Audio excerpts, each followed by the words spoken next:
You. This story is really making me so upset. It has made people around the world upset. We're going to start with this. It's from Rochester, and it's from a school bus. If you haven't seen it already or heard about it, you're going to just be disgusted. The disturbing 10-minute video is difficult to watch because it shows a group of teenagers from the Greece School District relentlessly taunting their bus aide.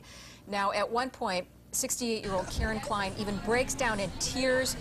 We now know that the school district has brought in police to investigate. These kids were threatening her. Yes. They were taunting her. They were calling her names. They were swearing at her. Even like poking her. Poking and her. I think they made a comment where either she should harm herself or one of her kids would most likely harm herself.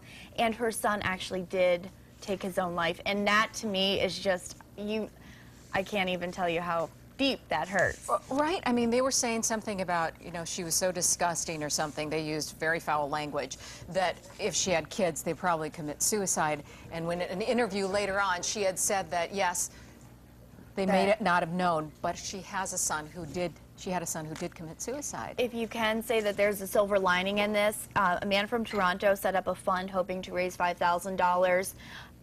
I recently checked. I think it's up to over $100,000 of people donating money. We're at 119, and during our wake-up show alone, they raised more than $4,000 in just those, an hour and a half. So people are thinking that maybe this is enough money for her to even be able to retire from this. How wonderful. Yeah, right? I mean, and these were kids who were 12 and 13 years old. These were not high school kids. These were middle schoolers. If I ever learned that my kids did something like that, I just cannot tell you what would happen. I can't even imagine. And of course they never would, but. No. All right, let's move on to something a little bit lighter and something I love to do. I love to look at houses. Oh my gosh, yes. We're going to go to a mansion from one of Buffalo's bright stars that we have recruited here, Mario Williams. He has bought a new mansion in the town of Aurora. Let's take a look. The photos have been getting tens of thousands of hits on our website. The new Bills defensive end just closed on this gorgeous $2 million mansion in the town of Aurora. Now, here are the stats. It's 9,389 square feet, 5 bedrooms, 5 full baths, 3 half baths, 5 fireplaces, an in-ground pool, a library, a billiards room, and workout room. And I saw the back of it. Yes. I think we had the photo up. Beautiful. Beautiful. The library was my favorite.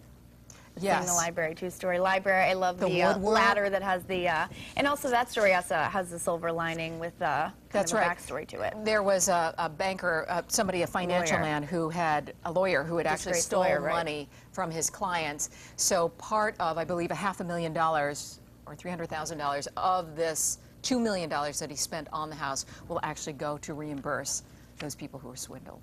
And, it's exciting to see this mansion that is now occupied by somebody. I think taxes are about $40,000 a year. Is that what they say? Very affordable, right? Oh, that's right. Oh, my goodness. I read that yesterday.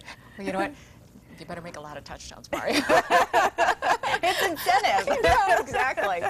Okay, we're going to move from there. We're going to fly to another story. We're going to talk about a family of peregrine falcons. I think that we've followed pretty much every year. They're at the top of the Statler.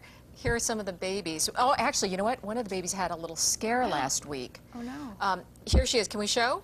We can't actually see. This is Batavia. She is one of the 6-week-old falcons living on top of the famous tower in downtown Buffalo. Batavia was learning to fly over the weekend, but something went wrong and she ended up plunging. You never think that would happen with a bird. It's supposed to be innate. And then landed on the concrete below. The SPCA thankfully picked her up and cared for her, and that's where the photo you just saw was taken.